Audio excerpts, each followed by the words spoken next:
Hello friends, welcome to Ilma academy. आज हम HN 101 का यूनिट 3 का पार्ट 3 देखने वाले हैं, जिसका नाम है व्हाट इज़ रीडिंग कॉम्प्रिहेंशन। यानी कि इसमें हम रीडिंग कॉम्प्रिहेंशन क्या है इस बारे में हम जानेंगे। पहले हमने इसके मीनिंग और इम्पोर्टेंस देखे थे, अब हम इसके आगे के बारे में जानेंगे। पर वीडियो शुरू करने से पहले आपको अगर मेरे वीडियो अच्छे लगते हैं तो प्लीज़ इसे लाइक कीजिए, शेयर कीजिए, कमेंट कीजिए, मेरे चैनल को सब्सक्राइब कीजिए और लास्ट में बेल आइकॉन प्रेस करना ना भूलें। तो चलिए शुरू करते हैं हमारा वीडियो। सबसे पहले हम देखेंगे कि what is reading comprehension. Reading comprehension क्या है? तो जैसे हम देख चुके हैं कि कॉम्प्रिहेंशन के मीनिंग होते हैं अंडरस्टैंडिंग करना, समझना। रीडिंग कॉम्प्रिहेंशन के मीनिंग होते हैं to read a passage and understand it, यानी पैसेज पढ़ के उसे अच्छी तरीके से समझना। इसी को हम रीडिंग कॉम्प्रिहेंशन कहेंगे। Whether you have understood the passage. अब आपको ये जानने के बाद क्या आपको कोई पैसेज दिया गया तो आप उसे अच्छी तरीके से अंडरस्टैंड हुए हैं या नहीं, ये हमें कैसे पता चलेगा? ये हमें पता चलेगा जब हम उस पैसेज को अच्छी तरीके से रीड और अंडरस्टैंड करेंगे, पूरे वर्ड्स को उस पैसेज के, और उसके आंसर आप अगर अच्छी तरीके से दे पा रहे हैं तभी आप समझेंगे कि आपको पैसेज अच्छी तरीके से समझ में आया है। यानी कि how to read in a meaningful way, इसका एक फार्मूला है जो कि मैंने यहाँ पर आपको बताया है। फार्मूला क्या है? Every word, sentence, idea and answer. यानी हर वर्ड को समझना है, सेंटेंस को समझना है, जो पैसेज का आइडिया है उसे समझना है और आंसर देना है। इसी को हम कहेंगे how to read a meaningful way. ठीक है, अब इसके कुछ स्टेप्स हैं। तो टोटल इसके 5 स्टेप्स हैं जो कि हमें समझने हैं। सबसे पहले है सर्वे। सर्वे क्या करेंगे? जब आपको कोई पैसेज दिया जाता है एग्जाम्पल के तौर पर, तो आप सबसे पहले उसके क्वेश्चंस देखेंगे, टाइटल देखेंगे, ऑथर देखेंगे, लेंथ देखेंगे, वो पैसेज कितना छोटा है या बड़ा है।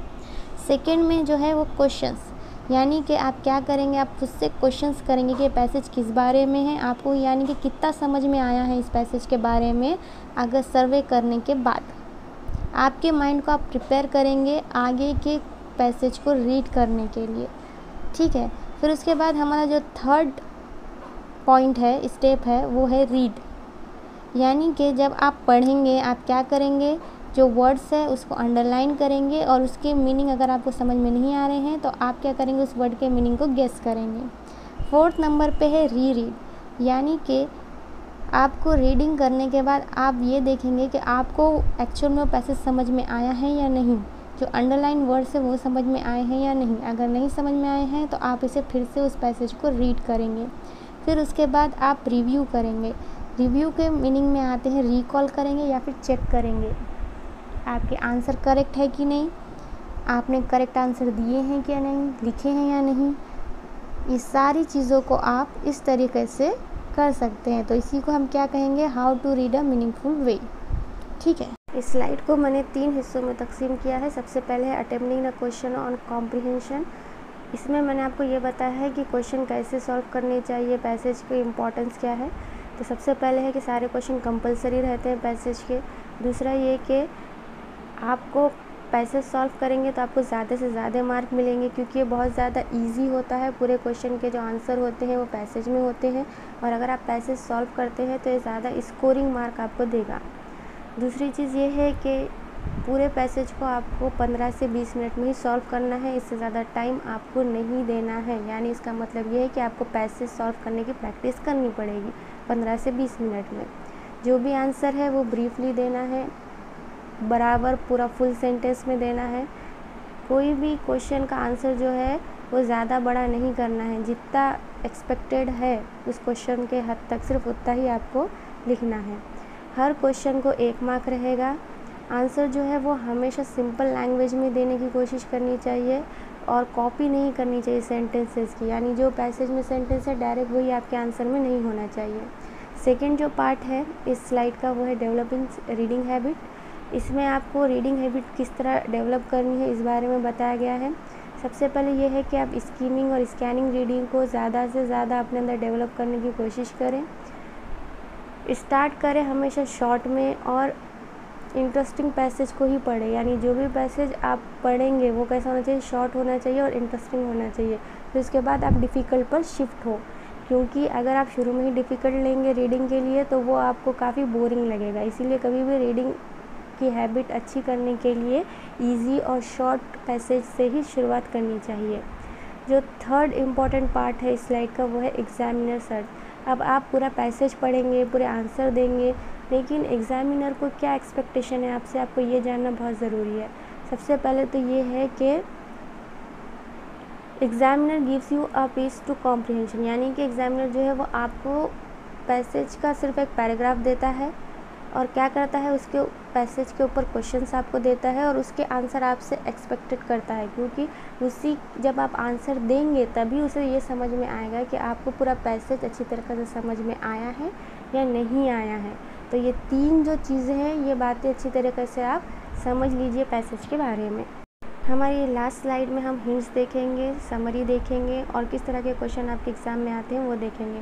तो जो हिंट्स है वो क्या क्या है, सबसे पहले तो ये है कि आपको हमेशा कीवर्ड्स देखने हैं पैसेज में, आंसर हमेशा खुद की लैंग्वेज में करना है, आंसर हमेशा कंप्लीट सेंटेंस में करें और हमेशा क्वेश्चन जो है उसका सिर्फ नंबर लिखे, ना कि पूरा क्वेश्चन लिखे। अगर यही पैसेज आपको ऑब्जेक्टिव में आता है तो आप क्या करेंगे, आप डायरेक्ट टिक करेंगे या राउंड करेंगे 4 ऑप्शन में से।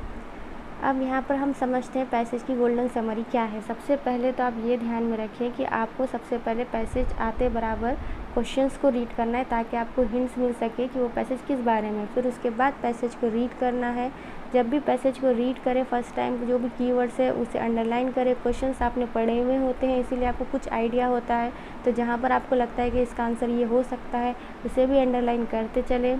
फिर उसके बाद है कि आप क्या करें, अंडरस्टैंड होने के बाद पैसेज को क्वेश्चन के आंसर दें। अगर आपको क्वेश्चन के आंसर नहीं मिल रहे या आपको पैसेज अंडरस्टैंड नहीं हो रहा है तो उसे फिर से पढ़ें और ये पूरा काम आप 15 से 20 मिनट में ही करना है। इससे ज़्यादा टाइम आपको पैसेज सॉल्व करने के लिए एग्ज़ाम में नहीं देना है।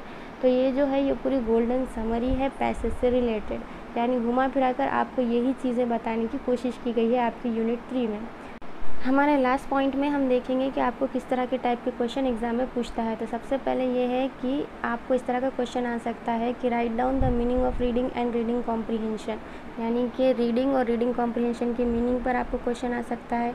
Write down object of readings, object of reading पे आ सकता है। What are types of reading, कितनी टाइप्स की रीडिंग है, इस पर क्वेश्चन आ सकता है। How to read, what is reading comprehension, reading कैसी करनी है और रीडिंग कॉम्प्रिहेंशन क्या है, इस पर भी क्वेश्चन आ सकता है। और लास्ट क्वेश्चन कुछ इस तरह से आ सकता है कि पैसेज को रीड करना है और आंसर फाइंड आउट करना है। इस तरह के 5 टाइप के क्वेश्चन आपके एग्ज़ाम में पूछ सकते हैं। अगर यही क्वेश्चन आपको ऑब्जेक्टिव में पूछे जाए तो इस बात का ख्याल रखें कि आपको 4 ऑप्शन दिए जाएंगे, आपको क्लिक या राउंड करना होगा और आपको बहुत ही ईजीली, अगर आप ये यूनिट 3 को पढ़ते हैं तो बहुत ईजीली आप इसमें अच्छे मार्क हासिल कर सकते हैं। Thanks for watching.